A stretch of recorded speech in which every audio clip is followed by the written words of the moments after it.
Hi, I'm Cindy Bertram. Thanks for joining me today on Good Ship Happens.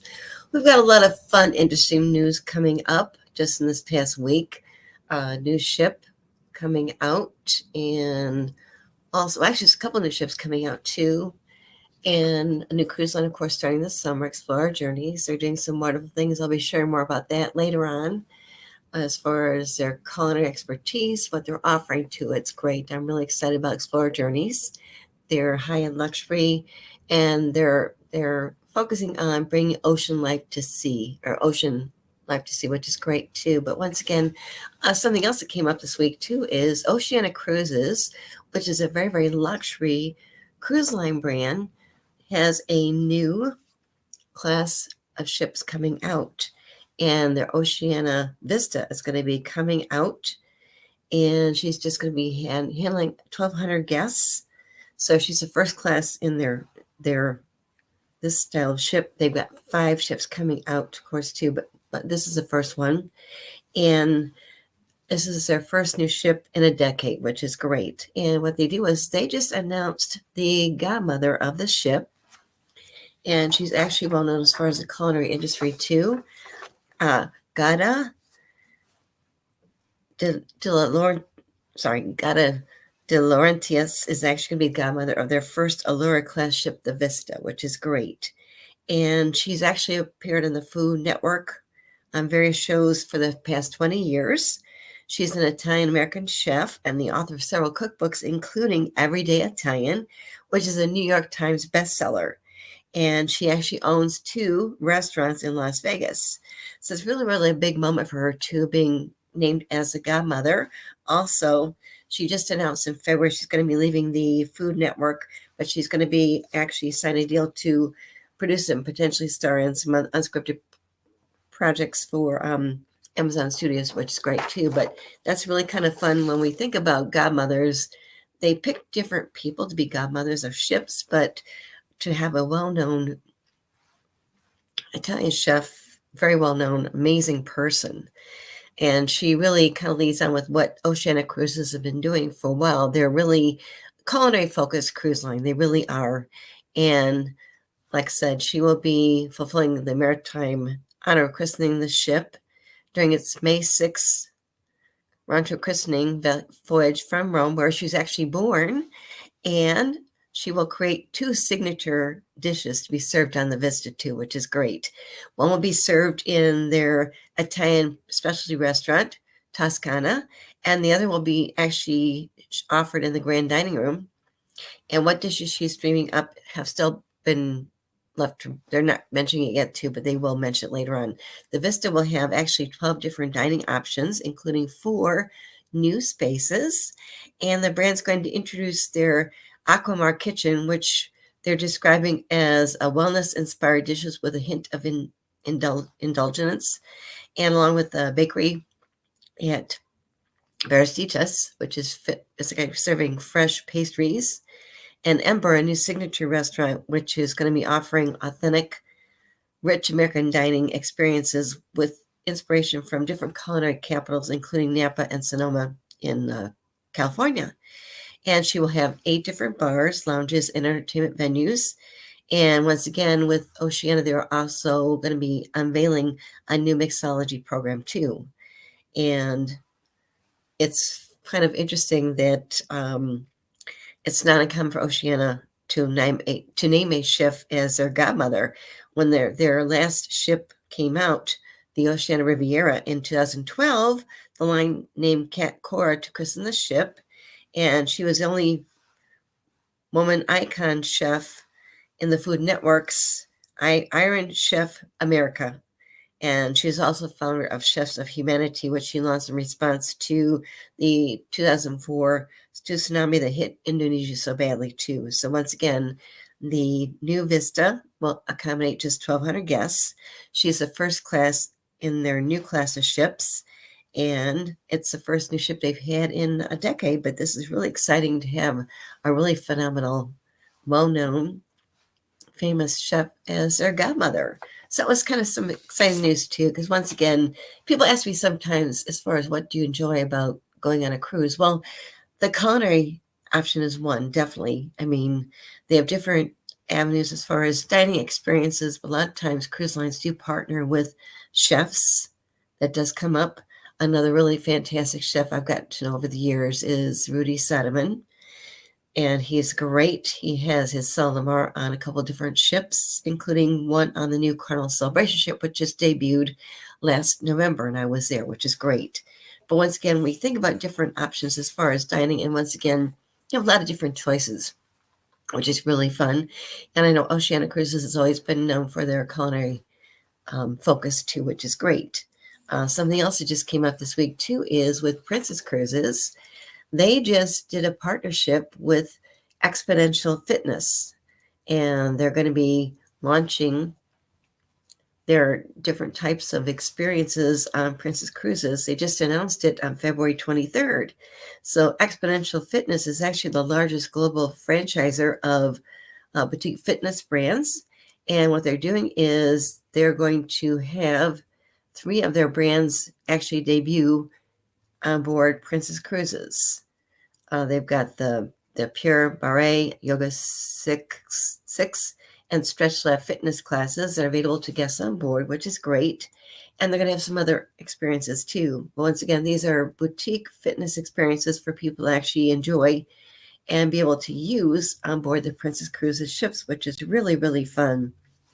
And with that Pure Barre, it's actually a signature full body workout for 30 minutes. Guests can actually be guided through a series of low impact and high intensity movements, and also another way to improve their flexibility by strengthening and toning the body, which is great. That just came out this week. So once again, if you think about options out there, yes, you can go to the gym, work out on the gym if you want to, but this is just another dimension, I think, which is really, really great and so exciting. Another thing that they're doing too is with this, guests can try the Yoga 6 on board a Princess Cruise. And with this, they'll expect a 30-minute full body yoga flow experience. So another good way to actually use yoga. And once again, it's just another wonderful option. And as mentioned, exponential fitness classes are now available across the fleet of the 15 Princess Cruise Line ships. And they sail in the Caribbean, Mexico, Europe, Mediterranean, and Australia, with other destinations too. So once again, definitely check out Exponential Fitness. As mentioned, I have 3 of their brands on board the ships, but they have 10 total. But once again, it's another really kind of exciting way to enjoy fitness when you're taking a cruise, because once again, it's just a great way to really expand different things too. And something else that came up is we have Carnival Cruise Line actually took over some ships from Costa Cruises, which is one of their sister brands, but the Carnival Firenze is going to be joining their fleet in 2024. So she's going to be sailing year-round from Long Beach, which is really good. And she'll start sailing, I mentioned, from Long Beach, California. She's going to be offering a variety of different ships, cruising year-round with sailings for popular destinations in Baja, California, the Mexican Riviera, and also different itineraries too. But once again, it's another way to really expand their presence in California.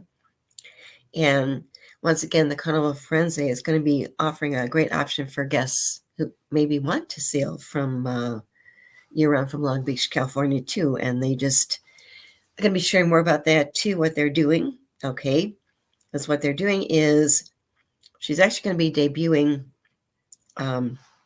joining the fleet and featuring their fun experience, which is great. And once again, just more of that I'll be sharing more of too later on.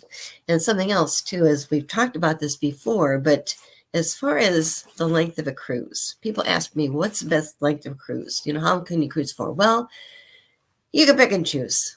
In my case, I like, usually I love 8-night cruises. I've done 10-night cruises too, which are great. But once again, something that just got released by Cunard Line, they've got their new ship, the Queen Anne, which is going to be setting sail and debuting in 2025. Cunard Line, of course, is a very luxury cruise line. And their new Queen Anne is going to actually sail on a world cruise in 2025. Yes. How long is a cruise? if you want to sail this on this cruise, it's going to be a 107-night round trip cruise. Yes, 107 nights, which is really kind of fun. I can't afford to be gone that long, but it sounds great. And it's going to be actually departing from Southampton, England on a 107 night cruise. And she will actually be doing some overnight calls, including stops in Honolulu, Sydney, Hong Kong, and Dubai.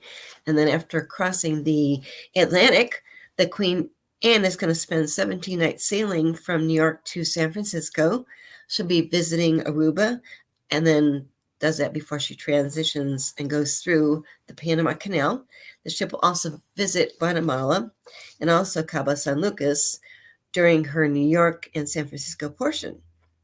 So once again, it's just kind of think about if you had the time to do a 107-night cruise, that's fine. Once again, with Cunard Line there, luxury, and the Queen Anne is going to be accommodating just 3,000 guests, and she's scheduled to enter service in May of 2024. So that's really kind of fun to think about too. And then, like I mentioned, her world cruise will actually start in 2025. Okay, on actually June 9th of 2025. So keep that in mind too. Something else that Cunard Line just mentioned too, they just released it, was they've got some new entertainment programs going on too, which is great. People always ask people, what can you do on a cruise as far as entertainment? There are shows and productions on board. You've got different clubs, you've got music, different entertainers. It's really, really fun. And what Cunard Line just mentioned last week was they're launching a new entertainment program. It's going to include a murder mystery dinner, a flash mob, and a one-man play, as well as music and dance. But it's kind of fun when you think about how they're going to be having a murder mystery dinner. That sounds kind of fun, doesn't it? And another way to kind of explore different things, but have fun with it too. Because once again, there's so many options you can actually on board a cruise ship too. And with the Cunard, they're showcasing this program, and it's going to appear on selected voyages in 2023, this year, as well as 2024. And it seems like the passengers will really be immersed in the ships because they become the stage, and performances will be more intimate and delivered in unexpected locations too, which is great.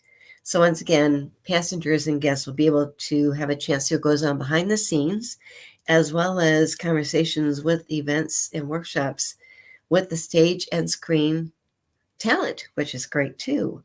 And they've got different things they're doing. I know that they've got this new Cluedo interactive game that's taking place in the Queen Elizabeth's March 7th to 16th, 2023 sailing, which is actually going to be happening this next week. And the theater performance production actually comprises a guest company, a jazz swing quartet, also the Royal Court Theater cast, and an opulent soiree of seeing wine and secrets flowing freely as the murder mystery unfolds.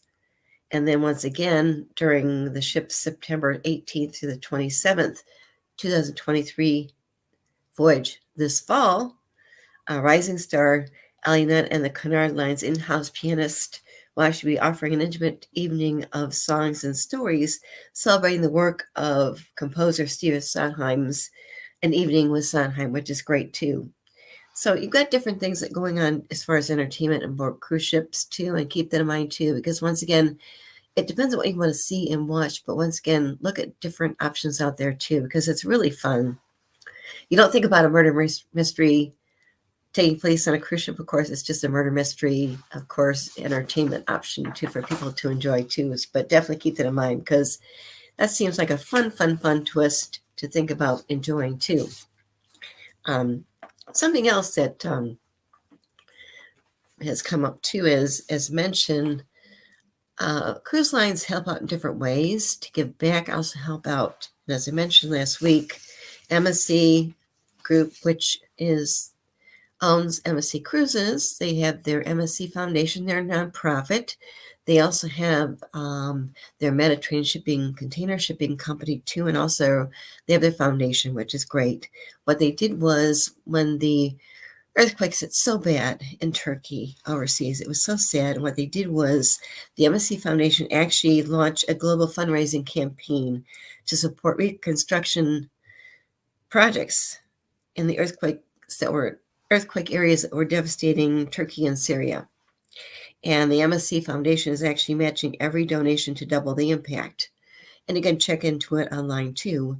Also, what they did too was they actually, just on the 16th of February last week, MSC Aurelia, one of their ships, actually expanded one of their areas of efforts to help out. Because what they did was the MSC Aurelia, their ship actually departed from Naples to go to Turkey, and what they do is they included cargo that included 60 pallets of medical supplies, food, hygiene items, warm clothing, blankets, and children's toys that were collected with different partnerships. And once again, they were actually donating those to get those overseas too. And what they did too is they're helping out in different ways too. And I know that they mentioned that the embassy really is going to be staying in Turkey, and they will be able to house people as needed on board their ship. But that's just another wonderful way that cruise lines give back. And just one example. Something else that comes up too is we think about protecting the oceans in different ways, but something that just came up is MSC Cruises is actually the latest cruise line to partner with the Marine Conservation charity called Orca. And Orca Conservation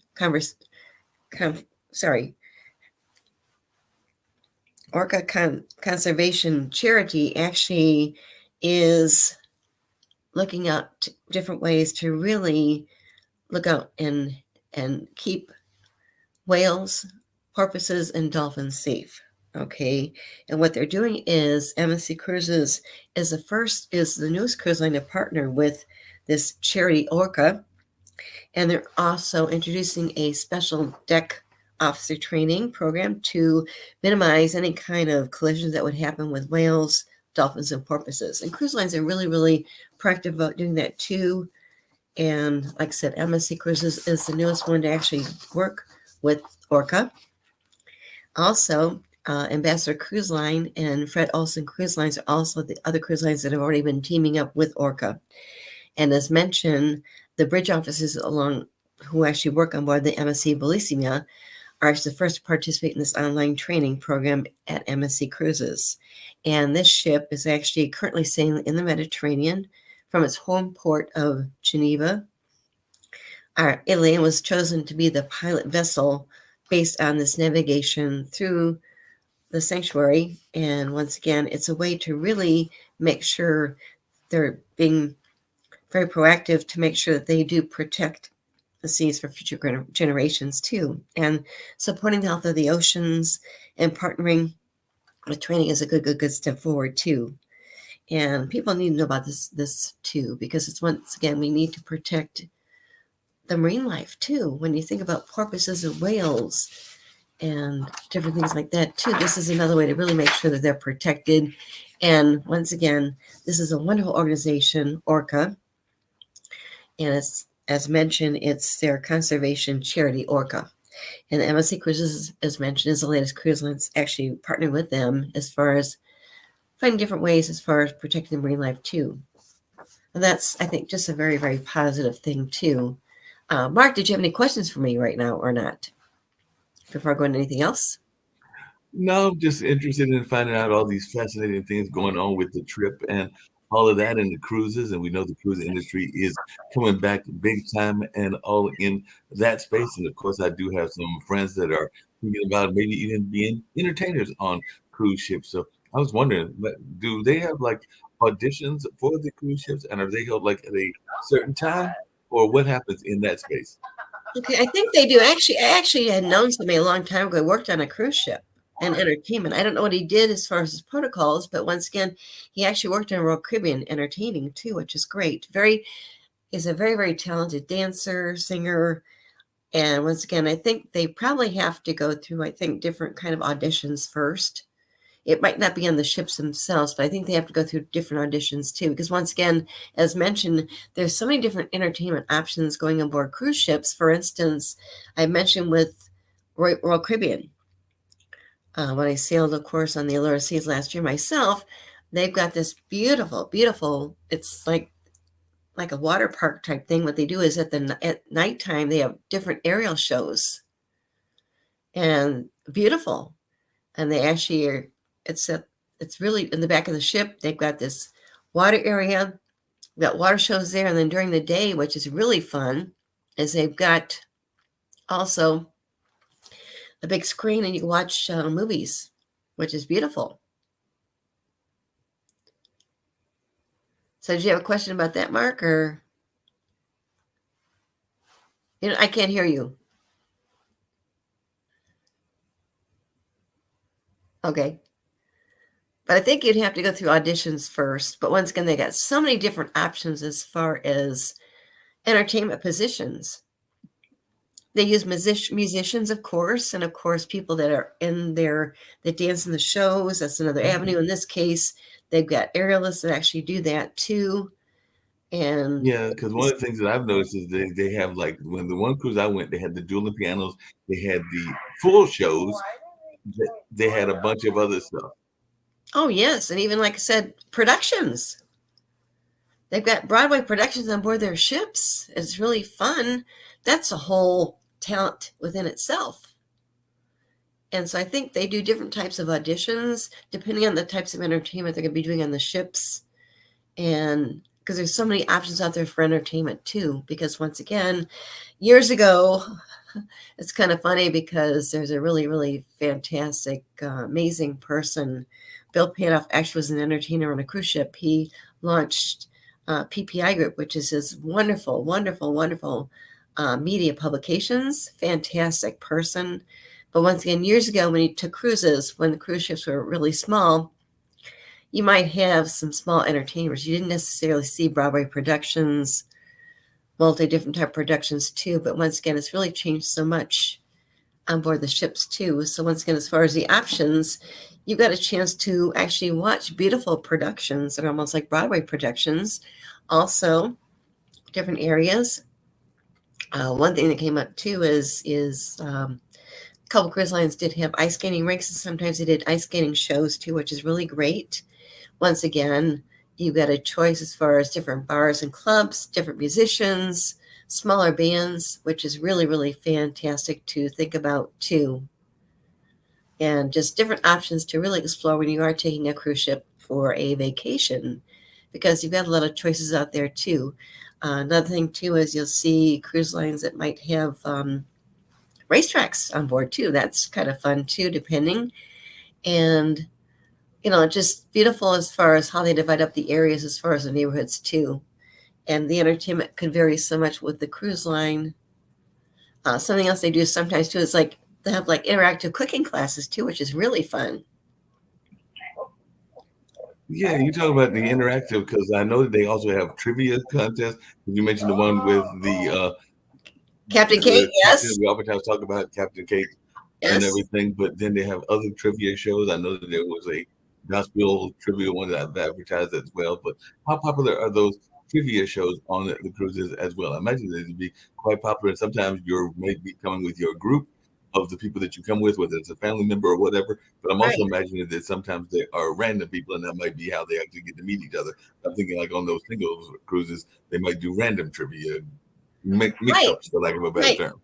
Well, the fun thing is when you go on board a cruise ship, when you do things like that, activities, you got to get to meet new people, which is really, really fun.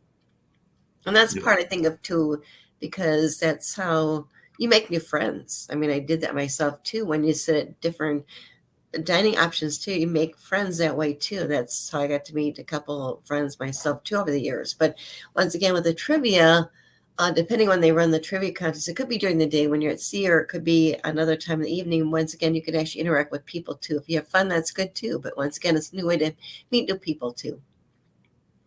Yeah, that sounds like real fun. So it'd be interesting to see how it plays out with those trivias and all in that space. What Yes. cruises is Cindy getting ready to go on? Because I'm thinking that Cindy's about ready for a cruise herself. So what cruise are you going on, or what cruise is on the Well, Cindy wish list? okay, on my wish list, no, honestly, one thing that's come up so big is people going to Antarctica. That is really, really fascinating. I really can't swing that right now, but that is really, really a hot button now more than ever. Because I think, when we went through the pandemic, unlike going through 9/11, where they didn't want to go anywhere, they were scared to death. Okay, and they bought stuff. I mean, in my case, I'm sorry, but I don't buy stuff. I'd rather go places and experience things.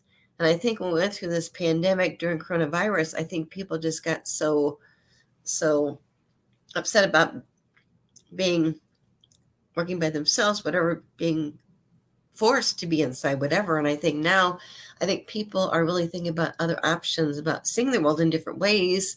And also, I think the culture, but also just seeing some beautiful places. And honestly, there are some cruise lines, the luxury ones have these Antarctica cruises too. They're very expensive, but once again, that sounds really beautiful. Another place my parents went to several times is they actually did a cruise in Tahiti, and they loved it. They absolutely loved it. I mean, they went there several times on cruises, and it just seemed like it was a wonderful experience for them too. But once again, it goes back to different things you want to see and do too. Even as far as river cruise lines over in Europe, I've not had a chance to do what I need to. But once again, with the river cruise over in Europe, the one thing that's a plus factor too, I'm not saying anything bad about if you want to just go to Europe, but with a river cruise line, what they do is the ship is your hotel. So you get on board, okay, and they take you to different places. And for instance, a good thing I mentioned too before was AMA Waterways. They have bicycles that people can use for free when they get off the ship to bike around if they want to, you know.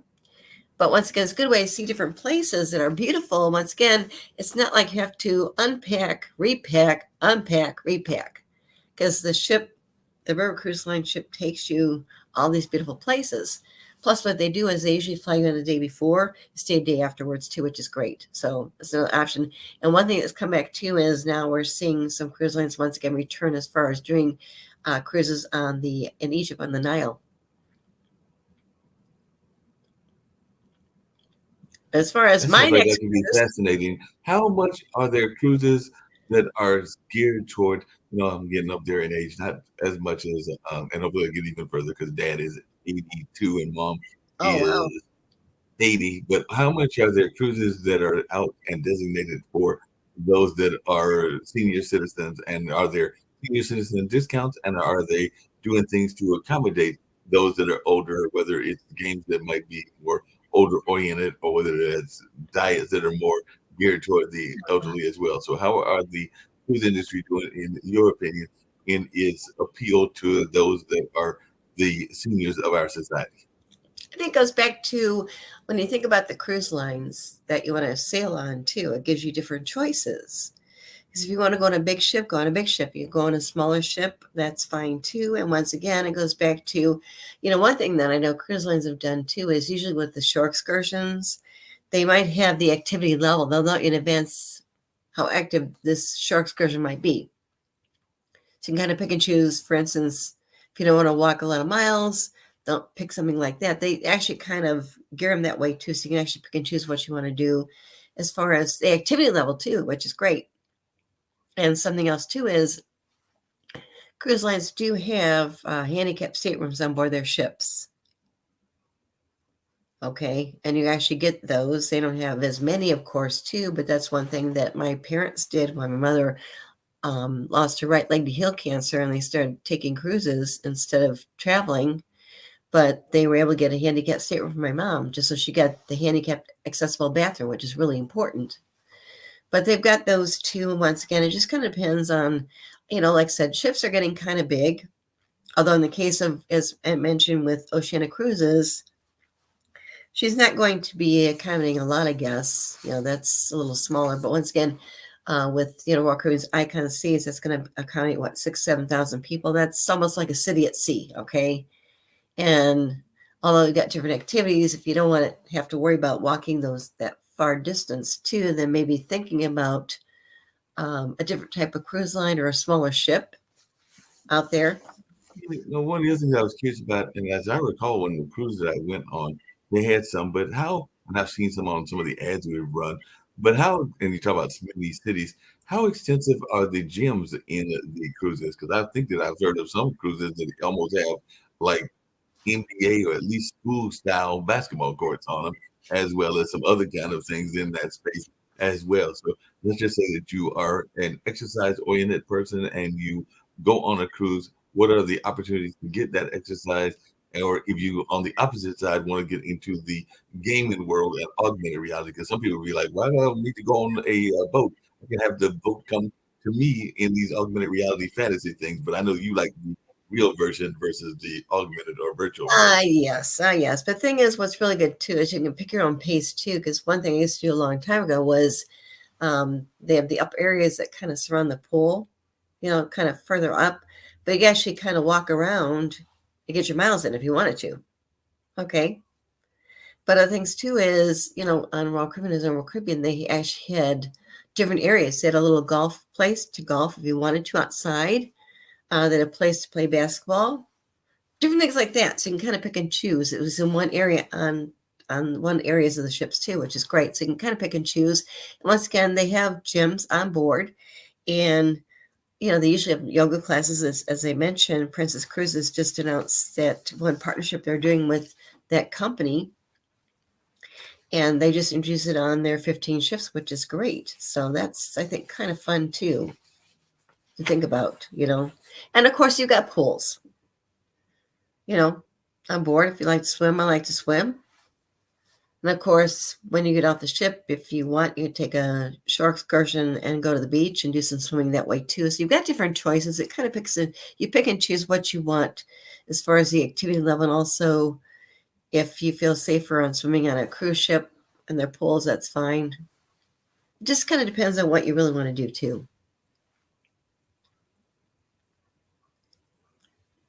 That makes a lot of sense. Really quick, I'm gonna bounce off and let you complete the show, and I'll let her do some more conversations. But I'll pop back in a second. But what are some of the interesting animals that you have seen on the cruise as well? Because I know the one time I went, I definitely saw. I think it was like a salamander or something at one of the stops, and I definitely saw, of course, the whales and the dolphins and stuff like that. But what are some of the animals that you ran across? Oh, I think, I went to Alaska the first night. I saw whales. And that was just phenomenal. Okay. Because the thing is, I got on the ship, went with a friend, and we changed different times for dinner. But I was in this beautiful area in the front of the ship. It was enclosed, but it was like 2 or 3 levels, big window walls.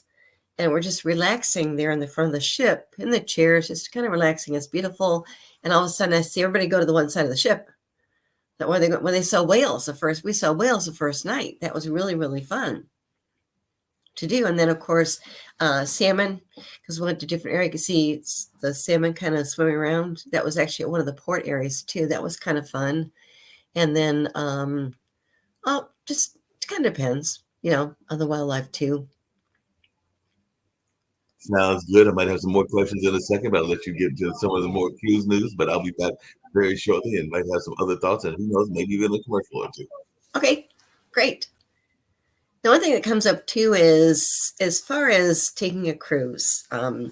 If you've ever thought about maybe taking a cruise by yourself, as far as a solo cruiser, you can do that too.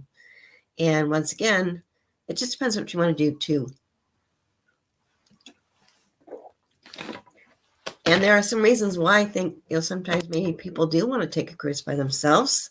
It's a great way to travel. Excuse me. And if you're thinking about vacationing on your own, taking a cruise is a great way to do it too. It really is. You can pick where you want to start. And the good thing is, with the cruise lines, they include everything too, which is great.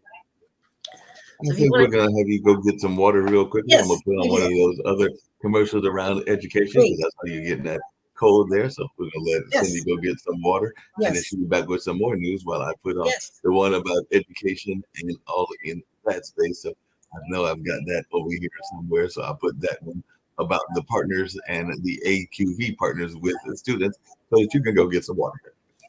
Thank you.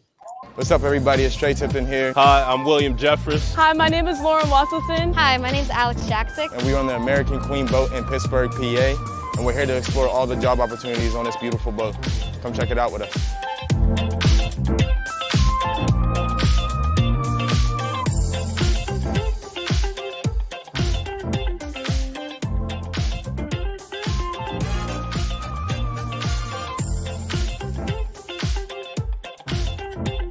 So welcome aboard. This is the Grand Saloon. This is our main performance space on board the American Queen. We do offer a wide variety of things. We've got some very talented entertainers on board. Many of us have degrees in vocal performance or theater, and we're very fortunate to have them on board the American Queen. Do I have any other talents? I could do poetry. I was actually a dancer for 15 years of my life. Did ballet, jazz, hip hop, lyrical, modern, contemporary, point, like all that. One of my hidden talents, I would say I could sing a little bit. You don't want to hear me though. I played the saxophone for 6 years, juggle or solve Rubik's Cube in under 40 seconds. This is the J.W. White dining room. The big grand evening event is dinner. We have 4 courses, wine service, dessert service. We have 12 waiters on board, 8 food and beverage servers, or back waiters as we call them. I have 2 assistants who are on the floor, and we try to coordinate all the needs and wants of all of our guests. I think it's pretty cool that you can be a chef on an amazing cruise like this and also travel the world. You want to work in the engine room and you want to work unlicensed, you don't need any endorsement. Some maintenance background is helpful. We have 4 watch engineers and 2 firemen, 2 oilers on watch.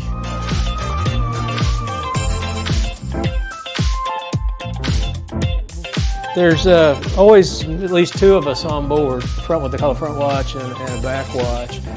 So there's a pilot that works at night as well. So 24 hours a day, there's a qualified pilot and a captain and one of the mates up here in the pilot house. It's a very complicated job.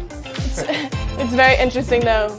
You would never see me do it because I don't want to mess things up. But I think the one thing that I took away from this is that it's easier to drive at night, and many people wouldn't assume that, but I think that was a very, very interesting point that I took away.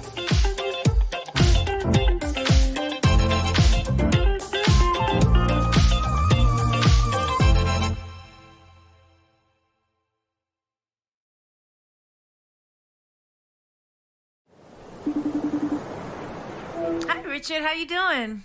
Ahoy, Jennifer. Lovely to see you. I'm so excited we're partnering on Virgin Voyages. Yeah, I'm really excited too, but I was thinking that maybe before we announce it, that we should decide on my official title at Virgin Voyages. Yes, and I already have a few options for you. Okay. What about something catchy like, don't be fooled by the ship that I got.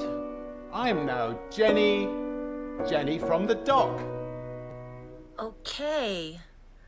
Dame Jennifer Lopez. Isn't there like a paperwork and like a sword involved? Supreme Goddess of Mermaids. You know what? Let's just tackle the title thing later. I'm just excited to share our gorgeous ships with the whole world. Okay. Look, I'll brainstorm a little more and catch up soon on it. Mermaid in Manhattan?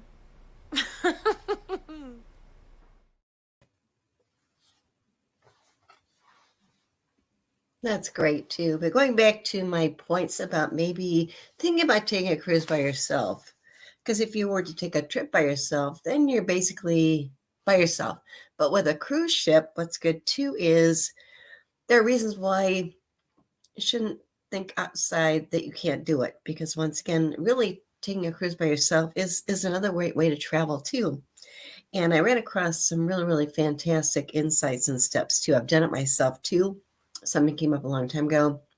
Want to take a cruise, relax, and the friend I usually travel with couldn't go, but I went. And it was a great way to kind of relax, enjoy some things too. Because once again, as far as traveling by yourself on a cruise, it's really I think an easy way to really travel. So once again, as mentioned, the ship takes you different places. And it really is an easy way to plan things too, because once again, they actually, on the cruise, you get different options as far as what you want to see, go, experience. And once again, just figure out where you want to go first. And then, of course, on what ship. Do that. And once again, if you want some suggestions to or insights, it's always good. I'm a big advocate of using a travel advisor, having worked as a travel advisor myself. But you can also, with this situation, you can travel when it's convenient for you. Okay, so think about that too, because once again, it's about you. You pick the time that works out best for yourself, or for you, even as far as maybe off-peak times of travel. And then maybe you can actually get a better rate too, which is a really, really important aspect too. Once again, with your cruising by yourself, remember, you won't be doing it all by yourself because there'll be other people on the ship too. So the big thing is think about where you want to go, places you want to see. Because once again, once you're on the ship takes you places. Something else that's important too is there is a lot of flexibility when it comes to taking a cruise, because solo cruising gives you a lot of flexibility. You can visit different places that are special you always want to see. Maybe go see a beautiful beach. You can zip line if you want through the jungle. The sky's really the limit, which is fun too. And also, if you're going to a place that maybe you wouldn't feel secure or comfortable venture out on your own, you can always take a cruise line shore excursion too, which is great. And also going by yourself, it's a good way to really cross some things off on your bucket list. If you want something that's kind of isolated but beautiful, I mean, Antarctica is an amazing place. I've seen so many pictures of people shared it with me too. It really sounds fantastic. Another great experience, I did it myself, was actually experiencing the wildlife at Alaska. And once again, cruises go beyond just exploring the typical islands. You can go really anywhere in the world too. And as far as space, one thing is there are often cruise lines that have there are some cruise lines that have actually these solo stateroom areas too, so keep that in mind. You have a cabin stateroom by yourself, which is great. And once again, if you are considered to be a digital person, a nomad, you could actually take some work to do while you're actually exploring taking this cruise yourself too, because once again, you can work on your own things in your own stateroom too, which is great. So you can work online also when you want to get away. And then the cruise is a great alternative because once again, they do have Wi-Fi on the ships. That's what I was going to ask, because that's actually a good question. If you are a worker and you are in the working environment, how efficient is the computer for people that want to do remote work from the ship? So is there Wi-Fi? Are there office areas like, their co-working spaces on the mainland? Are there places that you can go to get your work done if you don't want to get it done in your stateroom? Well, that's a good question, because I know at one point too, I know that some cruise lines had some areas just for the computers to be used too. I ran across that with Crystal Cruises. But once again, too, is one thing that's come up too is cruise lines have really jumped on better Wi-Fi systems. And there's one that just came out. I think it's called Starlink. I'm not sure. I'll check the name too. But once again, years ago when I took cruises, and it was easier if you got off the ship and try to connect the computer off the ship, okay? Because the Wi-Fi within the ships was horrible. But now it's much better. So much faster, easy to use too. And once again, one thing too is remember that with the staterooms too, if you want to splurge and make sure you get a balcony. So you can do that too if you want to. And also, like I said, different areas, once again, you want to keep things a little bit more quiet too. But I know that sometimes cruise lines have libraries. You could actually do some things within their library areas too if you wanted to. Yeah. How important, I live around the corner, you may not know this, but I live around the corner from a university, actually Duke University, and UNC isn't that far away. So how much are they catering to the college kids to go on a cruise? Or is that just a little bit too expensive for their taste? Or are they actually going and trying to get the cruise kids to go on a cruise as well? So I was wondering whether we're going to see some spring breaks, because we do know spring breaks start around March and April, right, and all of that. So are they trying to? But Usually there's also, like I said, as far as age requirements too. I know, of course, as we mentioned, Virgin Voyages does not allow anyone under 18. Okay.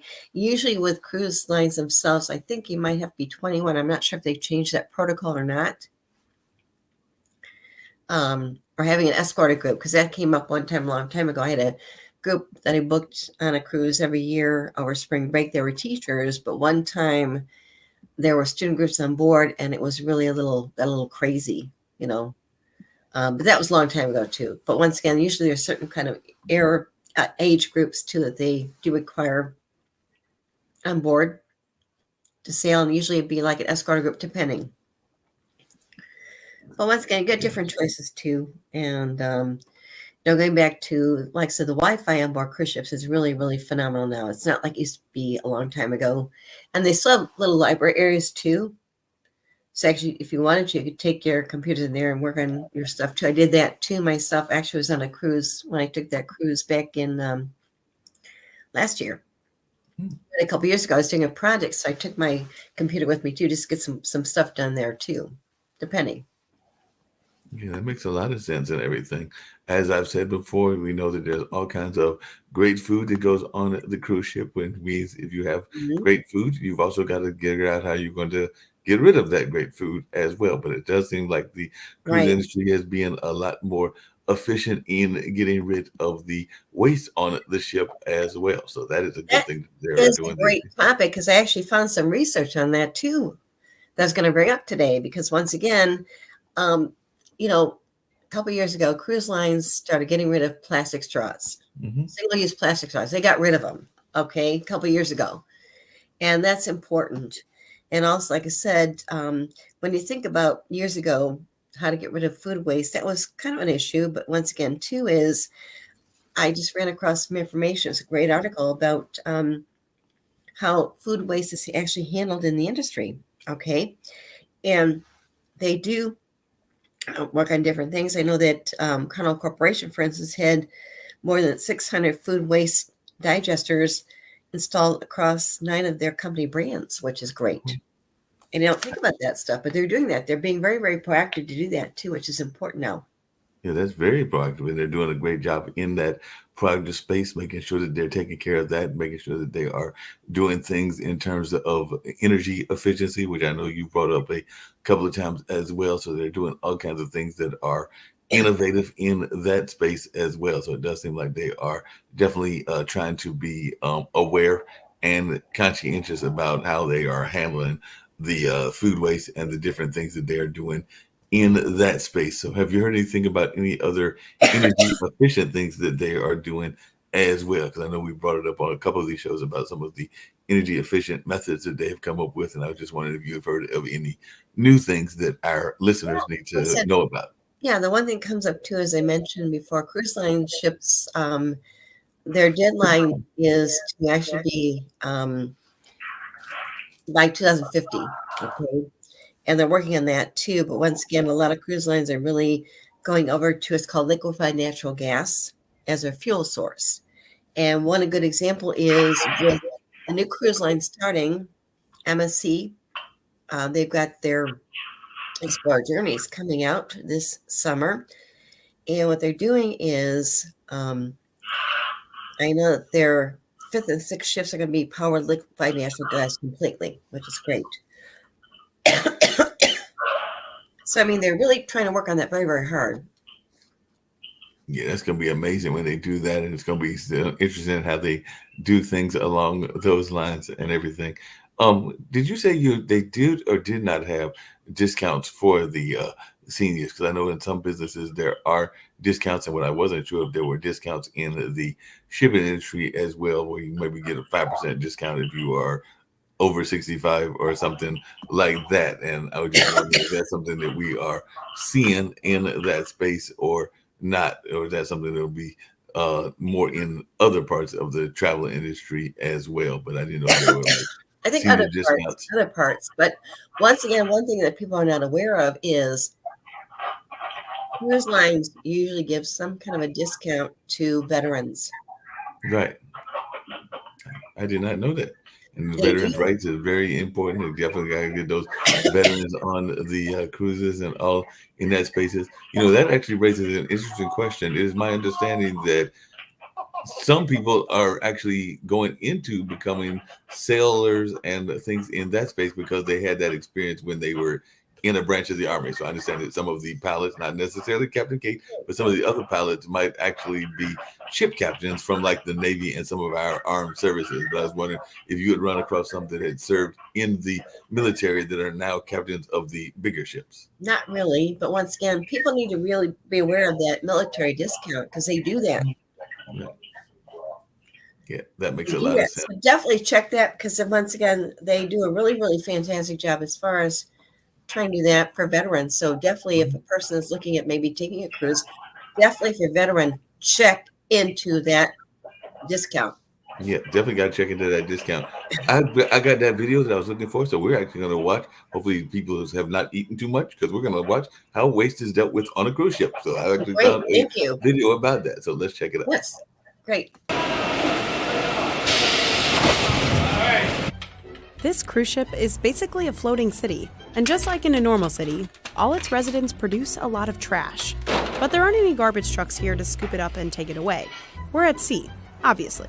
And since waste can't, and shouldn't, just be dumped in the ocean, well, what do cruise ships do with all of it? This is something the industry's been dealing with for years. Carnival Cruise Line is coming clean about polluting oceans. Princess Cruises was fined $40 million in 2016 for illegal dumping, and Carnival got hit with a $20 million fine in 2019 for disposing of plastic waste in the ocean. Carnival Corporation's issues really brought the need for better technology so that these ships can operate more efficiently. Cruise lines have been working on systems to purify water and deal with waste inside ships. Up until now, these types of options weren't available. All this new tech was built into Royal Caribbean's largest and newest ship, Symphony of the Seas. The company says it's a zero landfill ship, which means it uses everything from recycling to water filtration to deal with its own waste. And this guy is in charge of making sure no single water bottle is unaccounted for. Welcome to Waste and Recycling Center. We're down on Deck 2, a secret crew-only area of the ship. Crew members check all the ship's trash cans for recyclables and bring them down here for Alex's team to handle. Despite being the only waste facility on this massive ship, it's surprisingly quiet. Alex said the busiest time is in the morning, when things are unpackaged for the day. This is the waste streams that we have. Every waste stream has its own way of handling it. There are separate teams to deal with each incoming recyclable: glass, cardboard, plastic, and metal. This is our incinerator room. So we have 2 incinerators, 1 and 2. This area is manned 24 hours a day. We have 10 crew members who are working here, 5 in the morning and 5 in the evening. Crew members separate glass into colors: green, brown, and white. See, this is the byproduct of it after we crush it. They can process upwards of 13,000 pounds of glass for a week-long cruise. All the small glass pieces are stored in bins until the ship docks. Plastic goes through this massive compactor. Even though the ship's gotten rid of plastic straws, it still relies on bottled water, because for health and safety reasons, no cruise ship is allowed to have water fountains. So every week, they crush about 528 gallons of water bottles. We are compacting the cardboard over there. Throughout the day, cardboard is stacked up in this machine, called a baler. Once it's full, it's all compressed into bundles. And used aluminum cans, well, they're sent through this baler.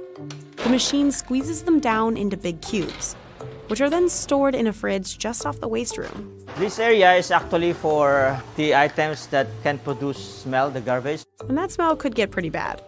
The waste is stored for up to 7 days at a time, until the ship docks back in Miami, where all the plastic, aluminum, paper, and glass go to recycling partner facilities. In 2018, Royal Caribbean recycled 43.7 million pounds of waste. And any rebates earned from these recycling programs go back to the Employee Retirement Fund. The cruise line is hoping that it's a nice incentive for employees to bring recycling down from their own crew cabins. So what about things that can't get recycled? For example, food. Every week, the ship loads up 600,000 pounds of provisions. But for the food that's not eaten, well, the company had to figure out how to get rid of all of that, too. Each one of the ship's restaurants and 36 kitchens has its own suction drain. Chefs and waiters keep food scraps in separate buckets. Then, once they've gotten enough, they place it all in this special drain. All the food waste ends up in one big pipe. that runs through the entire ship. And that pipe leads to what's known as the hydroprocessor. Those pipes over there, so these were the food waste is passing through. This is being processed through here. This machine has a bunch of tiny layers of mesh to break down the food. It's being stored in our tank. We have 2 tanks of comminuted food waste. And the final step, incineration. Now let's talk about your toilet waste. Yep, we're gonna go there. It's all part of the water treatment system on board, controlled from the engineering room. All the wastewater that we are generating on board the ship is being collected. Nothing goes overboard unless we have run it through a treatment plant. Water is divided into 2 categories. Gray water, from sinks, laundries, and drains, and black water. That includes everything from the galleys and your toilets, including your urine. This is then being mixed together and run through the advanced wastewater purification plant. The purification system purifies the water to a point above the US federal standard, which is almost safe to drink. And then it runs several filtration processes before it's being kept on board or it's being discharged overboard when we are at sea with a certain distance from land in order to meet the different local and international regulations. Anything that can't be recycled or reused on board goes to what's known as a waste-to-energy facility. Now, we didn't get to see it for ourselves, but Royal Caribbean said heat or gas from the waste is collected and converted to energy. It's definitely within their best interest to be the most environmentally friendly because it significantly can reduce the waste on board, the weight that they have to carry, the fuel usage, and it reduces our operational expenses as well. And after 1 week at sea, the recycling gets cleared out, incoming provisions are brought on board, and the crew prepares the ship to start the process all over again. That was good because I was going to bring up some things too. As mentioned, I found some articles about that too, because once again, it goes back to, I know that some cruise lines did get sued, of course. They really No, not only that, but Cindy, I don't know if you knew that, discovered something that I did not know that I was going to bring up as we wind down the show and everything that we're going to hear from one of the Royal Caribbean CFOs and all of that. But, you know, I try to stay out of trouble. I know you try to stay out of trouble. Right. And a number of other people try to stay out of trouble as well. But apparently, if you get on trouble on a cruise ship, there's a place for you. And there's a place that you don't want to go to, and all in that kind of lane. So apparently, and this is a thing that I found out as well, maybe it's a little known thing within the cruise ships, but many of the cruise ships have, guess what? A cruise ship jail. So if you've acted disorderly, they will actually put you away until you get off the ship. So let's learn about the cruise ship jail, and then we'll hear from the CFO of Carnival. But this is something that I just found out about. Okay. Ever wondered how cruise ships deal with disorderly and misbehaving guests? What happens when a serious crime is committed on a ship? Let's get into it. What are they like and why do they exist? There is a large number of people on a cruise ship. Members of the security team manage the jail for a variety of reasons. For obvious reasons, the cruise ship jail isn't accessible to guests and isn't usually visited on ship tours. Many people are unaware that it exists. The most serious incidents are the only incidents that the cruise ship brig can be used for. The brigs are small jails on the ships. Most guests don't see the jails because they are located in crew-only areas. The onboard jails are used to hold guests suspected of breaking the law or those who are acting recklessly. Although cruise lines have jails on board, they don't want guests to stay here for a long time. It's a last resort and cruise lines try to avoid it as much as possible. It is possible to hold a passenger in cabin arrest on a cruise ship if the passenger is not able to leave their cabin. This might happen when a guest is drunk and disorderly. There are some smaller ships that don't have brigs. What are the differences between cruise ship jails and jails on land? The jail cells are very basic. There is a bed in one corner of the room. The design of their jail cells is similar to modern jail cells. Many people think that the jail on a cruise ship is like the jail on a ship hundreds of years ago, but this isn't the case. There will be a shower, a toilet, and a bed on the cruise ship brigs.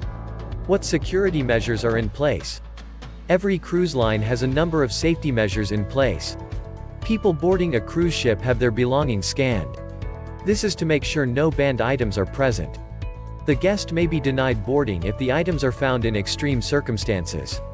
Drugs, firearms, weapons, explosives, knives, and flammable substances are some of the items that are prohibited. A trained security team is on board each ship. In case a crime is committed on the cruise ship, all members are trained in what to do. The security team can be contacted at any time. When crimes are committed on a cruise ship, they are reported to the authorities. Why would a guest be placed in the jail of a cruise ship? There are a couple of reasons a guest may end up in the brig. If a guest commits a serious crime, they may be put in the brig. This would only happen if the crime in question was something very serious like an assault or murder. The local authorities would take over if there was a serious crime like this. Unfortunately, things like this do sometimes happen at sea. We love providing helpful videos, so subscribe, like, and hit the bell icon. Thanks for watching. As always, in this video, the topics discussed, and ideas presented are opinions and presented for entertainment purposes only. The information presented should not be construed as professional health, financial or legal advice. Always do your own due diligence. That was interesting. It was interesting. We're going to check out the CFO of Carnival and all in that space, because definitely the CFO is something that is always interested in a different cruise lines. And this is Royal Caribbean's CFO letting you know what they think about 2023. And then I'll let you go into the wrap up and everything. But another fascinating show with all kinds of fascinating information. But let's check out this particular word from the CFO of Royal Caribbean. We're seeing very high demand, very robust pricing, and people just really engaged and wanting to consume those vacations and seek those with us. We're continuing to close the gap to our revenue in 2019, and we're really excited about what's ahead for 2023. It's a combination of people just shifting their preferences for purchasing things to seeking experiences. We are getting back to our normalized occupancy levels at higher prices. So that obviously carries through to the revenue line, and we have more ships in the water so we can offer better vacations. They're newer ships. We have significantly more activities on board. In the same time, we are very actively managing costs in what is a very challenging operating environment. So the combination of us growing our yields, growing our revenue, and controlling costs get us to a place where we're continuing to grow and increase our earnings. Yep. As I mentioned too, I think really people now are more, they want experiences. They want to buy things. They want experiences and see the world. And there's so many different options out there now too, more than ever. Mm-hmm. Something I brought up before, because once again, they call it wave season right now. This is the busiest time to actually book cruises. And I just had a text message conversation with a friend of mine. He works for River Cruise Line. Mm-hmm. Senior Vice President Sales is Cindy. We've been so busy. It's unbelievable.